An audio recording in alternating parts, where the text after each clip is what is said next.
hadir, terus Disnaker yang menggugat, mereka juga tidak hadir. Apakah ini yang dimaksud dengan gugatan sunyi yang sudah disebut di awal bahasan kita tadi? Ya, betul, tepat sekali. Itu adalah plot twist yang luar biasa. Apa ya, sebuah anomali di ranah hukum. Ya, penggugatnya mendaftarkan gugatan lalu menghilang. Dari kaca administrasi publik sendiri, hal ini mencerminkan sikap abai yang sangat fatal. Anda menggugat, tapi Anda sendiri tidak serius dengan gugatan Anda.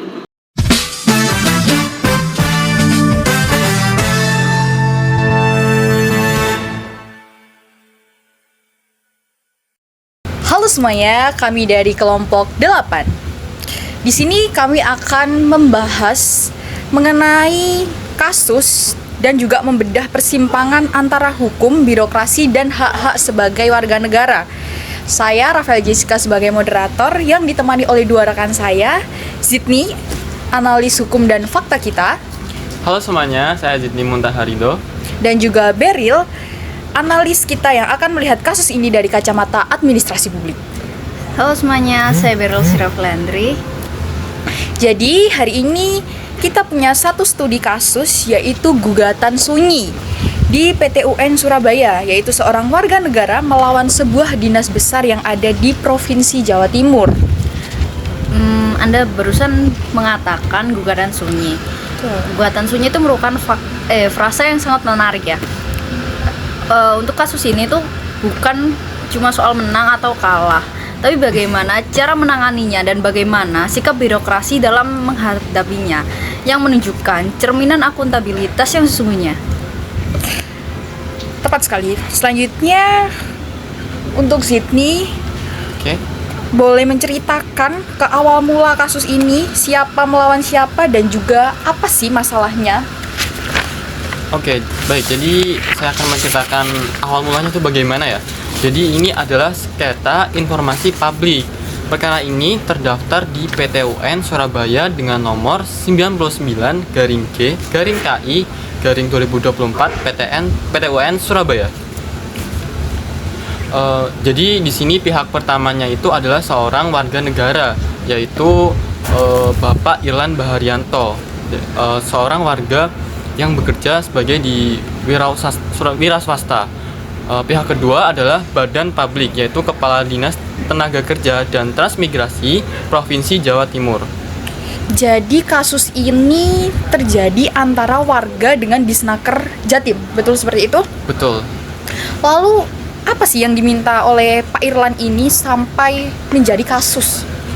Jadi yang diminta oleh Pak Irlan ini adalah sesuatu yang spesifik.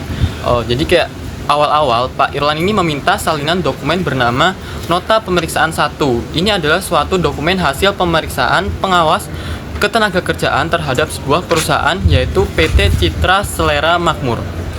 Jadi intinya Bapak Irlan tadi itu ingin tahu hasil kerja Disnaker. Ya. Nah, apakah Disnaker tadi sudah benar-benar mengawasi perusahaan tersebut? Nah, jika memang begitu, berarti apa itu kan termasuk dalam bentuk kontrol sosial yang sah dong? Betul. Jadi untuk timeline lengkapnya dan kapan sih kasus ini semua itu bermula, itu bisa dijelaskan? Oke, jadi semua ini dimulai di akhir tahun 2023, 2 tahun yang lalu. Tepatnya tanggal 23 November 2023. Pak Irlan mengirim surat permohonan informasi kepada Disnaker Jatim. Nah, terus tepatnya tanggal 17 Januari 2024. Nah, itu berarti sekitar 2 bulan baru dibalas kan. Disnaker Jatim ini intinya surat permohonan dari Pak Irlan Baharianto itu ditolak. Alasannya dokumen itu dianggap informasi yang dikecualikan alias rahasia atau tidak dipubliskan ke khalayak. Ditolak dengan alasan rahasia, berarti Pak Irlan ini tidak mendapatkan apa yang dia minta dengan alasan rahasia. Mungkin ini suatu alasan yang klasik ya, ditolak dengan alasan rahasia. Padahal itu suatu dokumen yang sah. Lalu apakah Pak Irlan menyerah begitu saja ketika permohonannya ditolak oleh Disnaker Jatim? Nah, sebagai warga negara ya, Pak Irlan itu melakukan langkah yang cerdas dan taat prosedur. Beliau itu tidak marah-marah di media sosial. Beliau menggunakan jalur hukum yang sesuai yang disediakan oleh UU Keterbukaan Informasi Publik.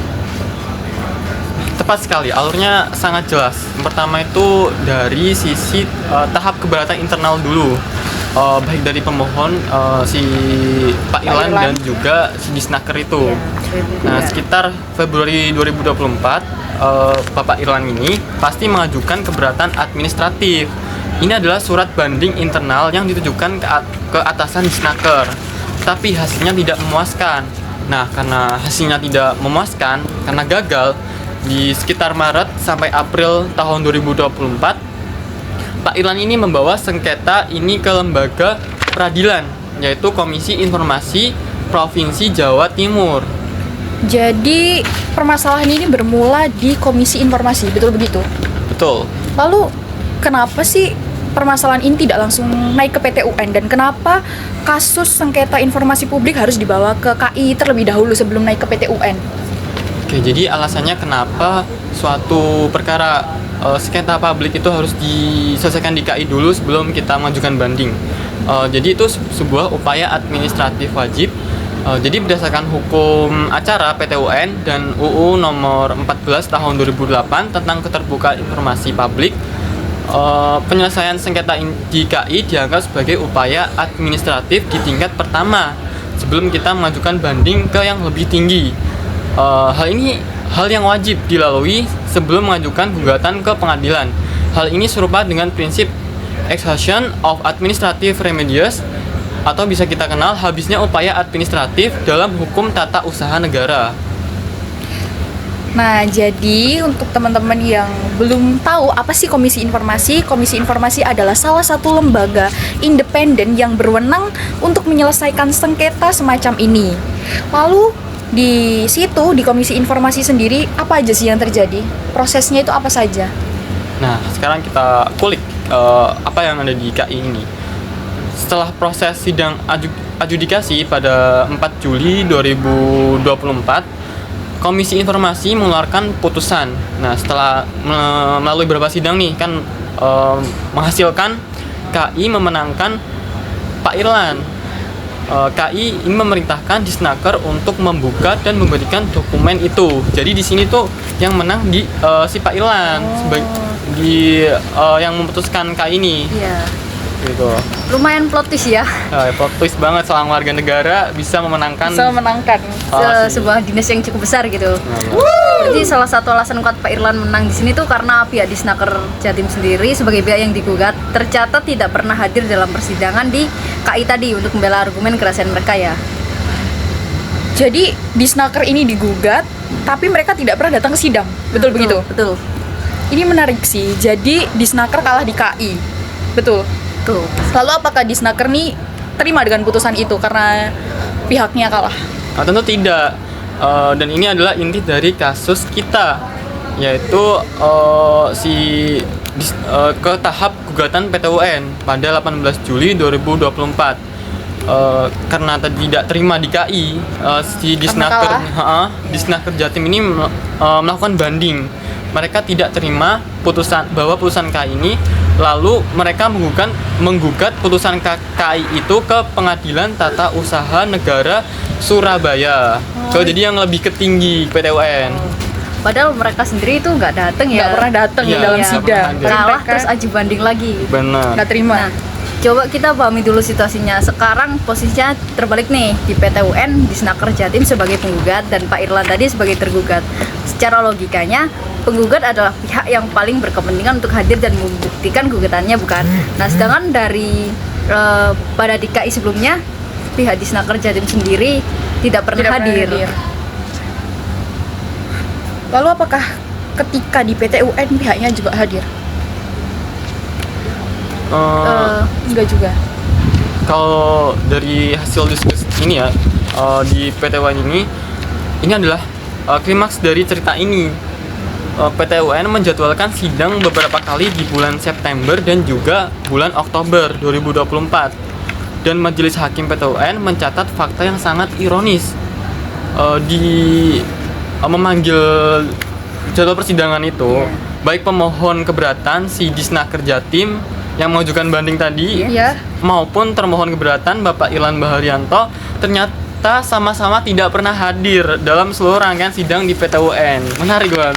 Kayak plot semuanya itu tadi di KI, Disnaker Nggak datang. terus ke Di PT UN juga nggak hadir, termasuk Bapak Irlan Baharianto ini juga nggak hadir. Penggugatnya juga tidak hadir. Berarti penggugatnya tidak hadir. Terus Disnaker yang menggugat, mereka juga tidak hadir. Apakah ini yang dimaksud dengan gugatan sunyi yang sudah disebut di awal bahasan kita Iya, tadi? betul, tepat sekali. Itu adalah plot twist yang luar biasa. Apa ya? Sebuah anomali di ranah hukum. Anomali ya. Ya, penggugatnya mendaftarkan gugatan lalu menghilang. Dari kaca administrasi publik sendiri, hal ini mencerminkan sikap abai yang sangat fatal. Anda menggugat, tapi Anda sendiri tidak serius dengan gugatan Anda. Lalu apakah putusan majelis hakim selesai di PT UN saja, dan apakah setelah diabaikannya oleh kedua pihak, majelis hakim ini memutuskan apa saja sih? Jadi di situ hakim tetap bekerja secara profesional. Jadi putusan PT UN itu pada tanggal 17 Oktober 2024 Majelis Hakim PT UN membacakan putusannya. Ini ada berapa hasil putusan nih. Nah, hasilnya itu gugatan Disnaker Jatim juga ditolak, di KI ditolak, di PT UN juga ditolak. Oke. Jadi si hakim PT UN ini justru menguatkan putusan KI yang sebelumnya memenangkan Pak Irlan. Jadi hasil kacamata di hakim itu berdasarkan Putusan KI. karena tidak pernah hadir dua-duanya. Ya, jadi mau mengajukan banding itu juga agak susah ya kalau nggak hadir kan. Jadi pihak hakimnya sendiri mau memutuskan gimana kan bingung ya. Iya, karena hadir Tidak pernah mendengarkan argumen dari penggugat juga. Iya. Jadi di sini Disnaker kalah lagi untuk benar. kedua kalinya. Ya, kedua kalinya. Lalu apakah kasus ini lanjut kasasi sampai ke Mahkamah Agung? Nah, ternyata itu tidak ada. Jadi berdasarkan data, setelah putusan PT UN tidak ada catatan upaya hukum banding atau kasasi lebih lanjut. Karena kan bahwa yang kita tahu batasan waktu banding itu kan 14 hari setelah hasil putusan keluar nih. Dan ternyata ini udah lewat, si Disnaker ini tidak mengajukan banding. Artinya per awal November 2024 putusan PT UN itu telah berkekuatan hukum tetap, inkrah. Kasus ini jadi selesai. Jadi kasus ini selesai dengan kekalahan Disnaker Jatim untuk kedua kalinya. Betul seperti itu. Benar. Kita kena tidak pernah hadir, kita harus gimana? Itu tanggapannya. Ya gimana ya, mereka yang menggugat tapi mereka sendiri yang tidak pernah hadir. Jadi ya sebagai hakim juga Bingung. iya, mereka Ya.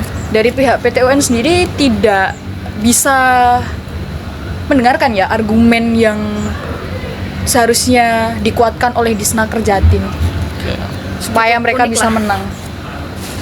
Betul sekali. Jadi kawan-kawan, mari kita tarik nafas terlebih dahulu dan membedah kasus ini. Jadi Pak Irlan adalah seorang warga negara yang menang melawan badan publik di 2 tingkat peradilan tanpa perlu hadir di tingkat kedua. Menurut Beril, dari kacamata administrasi publik, mengapa sih kasus ini sangat penting untuk kita bahas? Kasus ini tuh penting untuk dibahas karena yang pertama nih, ada 3 pelajaran besar di sini. Pelajaran pertama yaitu UU KIP tadi itu berfungsi. Nah, hal ini menunjukkan bahwa bukti sukses UU Keterbukaan Informasi Publik itu bukan semacam omong kosong ya. Seorang warga biasa seperti Pak Irlan dengan mengikuti prosedur yang benar bisa menuntut haknya atas informasi dan menang melawan dinas yang terhitung besar. Benar sekali, meskipun lawannya adalah instansi pemerintahan yang besar, tapi kalau mengikuti prosedur tetap bisa menang. Ya benar sekali.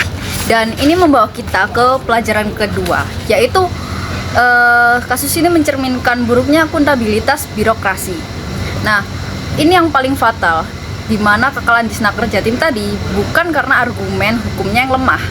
Meskipun itu bisa diperdebatkan, tapi mereka kalah karena sikap, di mana mereka tidak menghadiri panggilan persidangan, bukankah begitu? Nah, mereka itu menunjukkan sikap abai. Lalu apakah ini bisa dielaborasi dan sikap abai di sini itu abai yang seperti apa?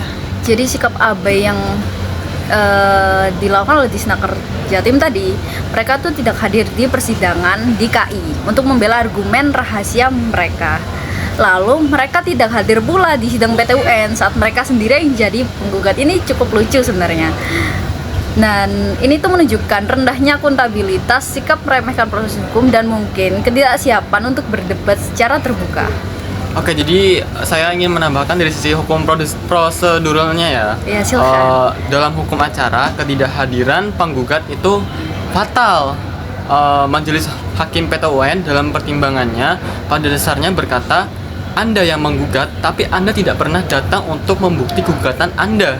Bagaimana hakim bisa mengabulkannya? Betul kan kayak gitu? Betul. Bahkan mereka kalah sebelum bertanding di PT UN. Iya, benar sekali. Waktu di KI mereka kalah, mereka banding, setelah itu di PT UN tidak pernah datang dan akhirnya mereka kalah lagi. Padahal Disnaker Jatim sendiri pasti punya argumen yang kuat mengapa mereka tidak mau mempublikasikan informasi tersebut. Karena merujuk pada beberapa UU tentang kerahasiaan jabatan pengawas. Bukankah itu suatu hal yang sah? Iya, itu argumen yang sah, tapi argumen itu harus diuji di pengadilan. UKIP punya mekanisme yang disebut uji konsekuensi. Disnaker seharusnya hadir di sidang KI dan menjelaskan jika informasi ini dibuka, konsekuensi bahannya adalah A, B, C. Tapi mereka tidak melakukannya karena kan tidak hadir kan tadi. Nah, betul sekali. Dan hal itu membawa kita ke pelajaran ketiga, di mana transparansi sebagai fungsi pengawasan. Kasus ini tuh menegaskan bahwa hasil kerja pemerintah dalam mengawasi perusahaan swasta seperti nota pemeriksaan pertama tadi bukanlah rahasia absolut yang bisa ditutup begitu saja. Nah, jadi apakah publik berhak tahu apakah pemerintah sudah benar-benar menjalankan fungsi pengawasannya? Tentu saja publik itu berhak tahu. Itulah inti dari good governance. Fungsi pengawasan itu menggunakan uang publik, dijalankan atas nama publik, maka publik juga berhak tahu hasilnya. Kemenangan Pak Irlan sendiri merupakan bentuk kemenangan untuk prinsip transparansi pengawasan. Di sini saya masih penasaran sih, kenapa Disnaker Jatim ini sampai tidak hadir? Apakah ini sebuah strategi atau murni kelalaian dari pihak Disnaker Jatim sendiri? Kita sendiri itu tidak bisa berspekulasi ya, alasan dari Disnaker Jatim itu tidak bisa hadir. Tapi umumnya ada beberapa kemungkinan dalam birokrasi.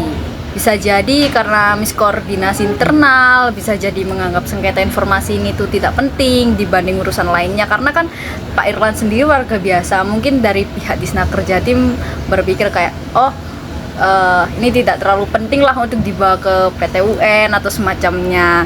Nah, atau bisa jadi mereka sadar argumen mereka itu lemah untuk diuji secara terbuka, karena jika berdasarkan hukum tadi memang di sini hak Pak Irlan itu lebih besar lah, bisa dibilang begitu, untuk meminta keterbukaan informasi tadi ke Disnaker Jatim.